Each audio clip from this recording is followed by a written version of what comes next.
little update for everyone out there, either watching live or watching in a little bit. We do this every week. Next week, we're going to have some awesome people.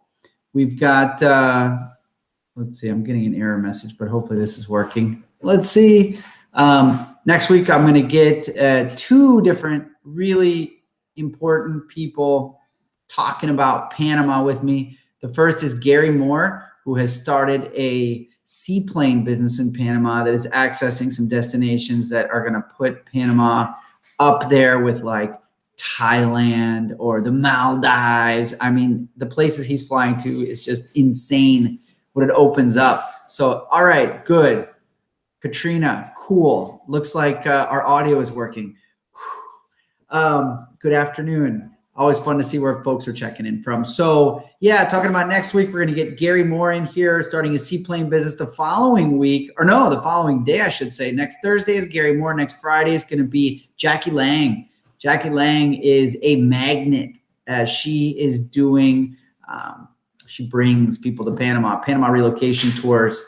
Incredible, like hundreds of people every week. So anyway, this week is just me giving you guys an update on what's going on in Panama, particularly the Panama real estate market. So the fun thing is our real estate market is not as hot as places like DC, Texas, Atlanta, the Carolinas.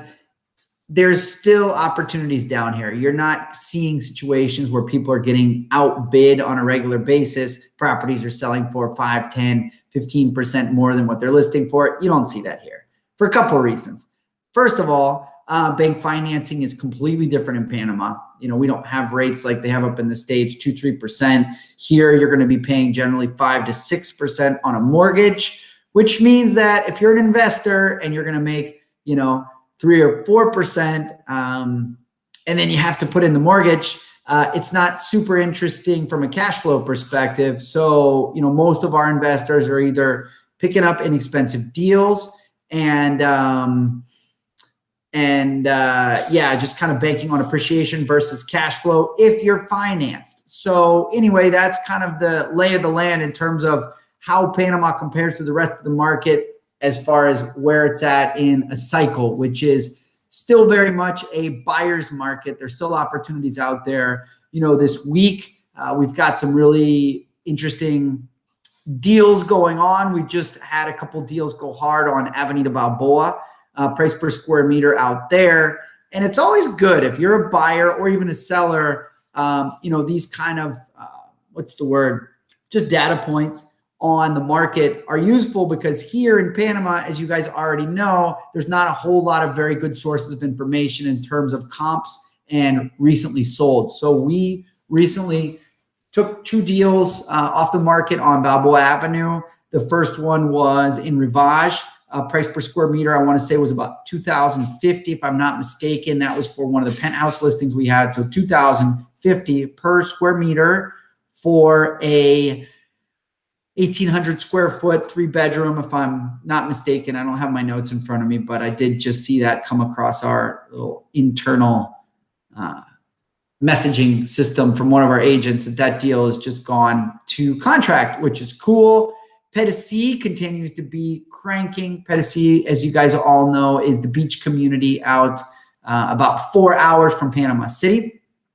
Roads are so much better there now, so it's really opened some things up. We actually just did a Facebook Live last week from Pedesee. Ted Tennis joined us, so that was cool. What else can I tell you about the market these days? I mean, the nice thing is that Panama is getting to a situation where COVID is starting to get under control. A lot of the restrictions are getting lifted. Our infection rate is lowered a lot. And the assumption is that the folks are going to get it. I mean, it's 4 million person population of 4 million people. So the folks that were going to get it, that were dancing around with their masks off and having parties and not really worried, well, they, in all likelihood, a lot of them have gotten it already and thank God have recovered. A lot of other people have been vaccinated. Panama is okay in the vaccination front. The U.S. is doing a better job. And a lot of people are actually flying up to the U.S. to get vaccinated. Excuse me. Hey, Ruth, in Las Vegas, and Katrina, thank you for your comments as well. Las Vegas, pensionado visa. You look a little young for a pensionado visa. That's great though. So appreciate your shout outs on the internet. And yeah, we're here for you. I mean, I run a team of 15 people, and we take care of what we do. We're straight shooters, with the idea of telling you how it is, and trying to guide you as best we can through the sometimes murky waters of the Panama real estate world, where people don't always call back, where prices aren't necessarily including taxes. There's just a lot of kind of, eccentricity. So Katrina, thank you guys. I appreciate your comments. It's always nice to get comments when we're doing this live. Any changes to the different visas? Well, the biggest change has been the introduction of what some people were calling I think they call it the red carpet visa, which basically allows you now to buy pre-construction real estate and actually qualify for a visa before you get delivery on the property. You have to pay 100%. And I think the threshold is now 500,000. Gilberto Arrosemena had mentioned on one of our Facebook's lives that they were actually restructuring some of the other small investor visas. But if you're American, Katrina, which I am, by far the easiest one to do is the Friendly Nations visa, which is just, setting up a corporation, having 5,000 minimum. I think it's 5,000 still minimum in the bank. And you don't have to buy property. I mean, as a guy that sells property, I'd like to say, oh no, got to buy property, but you don't. And that gets you on track to being a, permanent resident. And during that process, you're still allowed to come and go to Panama and stay as long as you want. But once you get your permanent residency status, you don't have to worry about getting, different seals on your passport. It's been so long since I've done that. But yeah, we've got some fantastic immigration attorneys. Always happy to get folks like that here talking to me live with y'all to ask your questions live. And the other good thing is we always circle back and try to answer all the questions and comments if folks are watching this. All right, VA. My mom's in Richmond, Virginia, and I went to JMU. So yeah, I mean, what else can I tell you about the real estate market these days? It's still moving. Rents have, I think, hit a bottom in terms of the properties that we manage. We're actually at 0% vacancy, which is kind of fun. So all of our inventory is rented right now. That doesn't mean that we can't help you find a rental property, because they're definitely out there. It's just a matter of, hey, good job by Panama Equity for getting their properties filled and keeping them filled. But yeah, we do offer property management for our investor clients. And you know what? I mean, we are almost in the entire country now. So we've got great relationships with folks in areas that we don't have agents per se. So if you're thinking Panama, definitely give us a call. We've seen a lot of activity up in the mountains areas, but still a buyer's market, still some really interesting properties priced below replacement cost, which is amazing. Like if you can buy something for cheaper than what it costs to actually build it, it usually doesn't get any better than that. So yeah, there are some opportunities there. There are some great pre-construction projects where developers are still offering financing. It's not a super crazy competitive market, which is good. You're not going to be getting outbid. And we're seeing a lot more people saying, you know what? Stock market topped off. My local real estate market topped off. Where else can I invest that I know that's stable? Panama has a stable government. Obviously, Panama's on the dollar. The weather's pretty much always awesome, unless you don't like hot or rain, in which case we get both, but at different times usually. We have rainy season and dry season. So anyway, guys, looking forward to having somebody else here that can help fill the gap, because otherwise I'm just sitting here talking to a computer screen. It is nice to see folks out there. Brisas del Golf and David, Katrina, good areas, David, we don't necessarily operate in, and actually Brisas, we don't have coverage in, but man, I mean, they're good. They're affordable. You can find a nice house in both of those areas for 120, 130 grand versus, closer to the city, you're going to be spending probably about twice that. So fantastic areas in terms of value. A lot of awesome Panamanians and foreigners out in both of those areas, and in the case of David, in the city. So yeah, hello, Lord. I'm actually signing off here, guys. But happy Friday. Come on down to Panama. We'll leave a light on for you. I mean, it's still, the weather is always nice in Panama if you like the heat. Now, to our folks up in the States, it's starting to get warm again. Well, Panama's still a great time to visit in the summer, but man, January, February, March, woof, those are the months. Although, yeah, year round, it's tropical. And people are friendly. Tourism is coming back. People are eating out on the street again. It's a great time to come visit Panama. So we'll be here for you. Jonathan, JC, do you anticipate regular flights to Tennessee to resume anytime soon?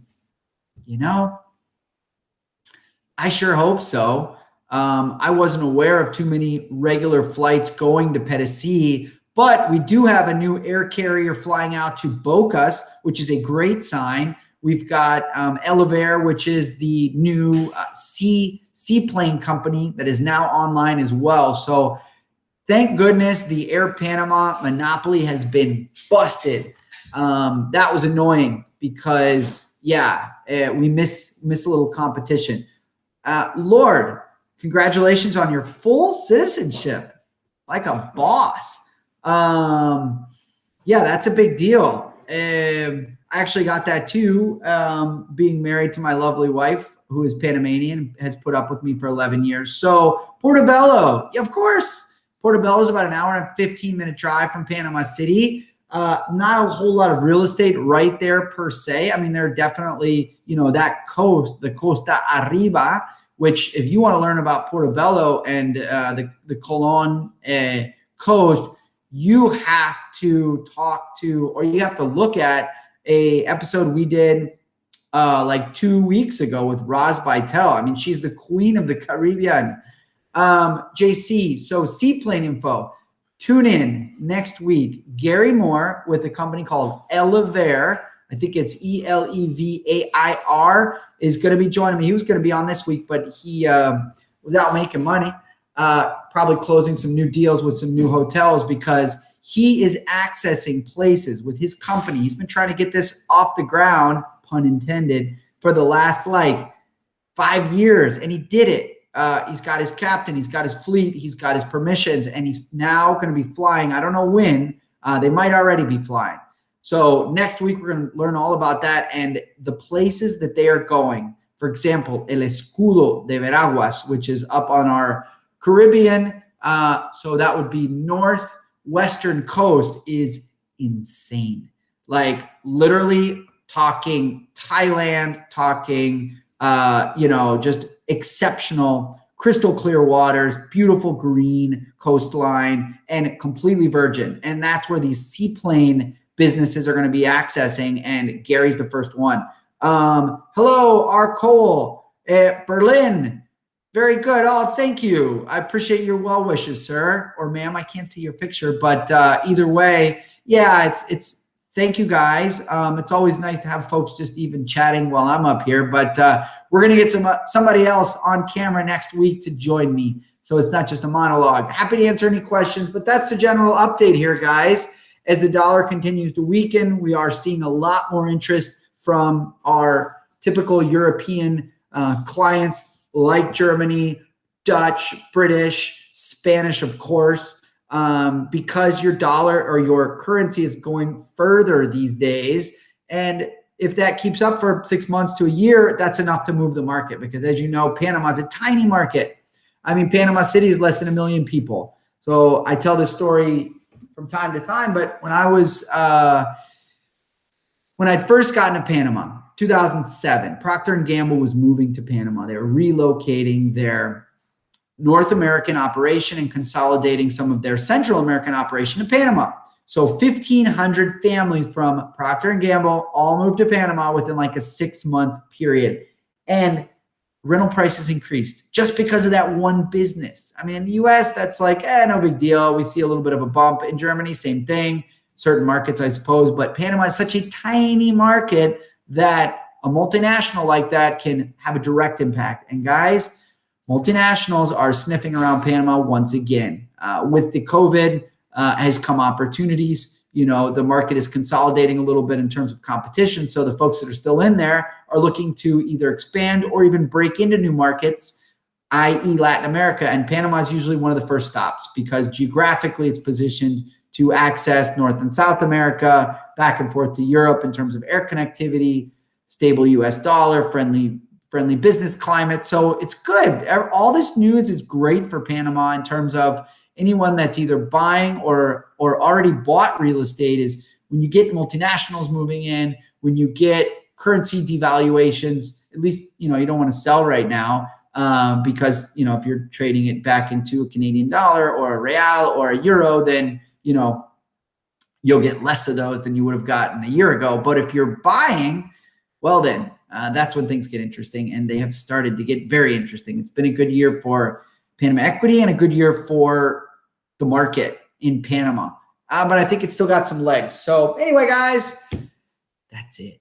Happy Friday. Thank you all for checking in for wherever you are watching from. We appreciate you. We're here for you. Have a fantastic day, and keep an eye on our YouTube channel. We're doing good things. I just finally shot a little video on the street instead of me just sitting here, talking head. So check that out. El Congrejo. We did a walking video tour on YouTube. We've also revamped our website so you can search by map location now, which is awesome. So anyway, yes, happy Friday. Have a great day, guys. Thanks for tuning in. Ciao.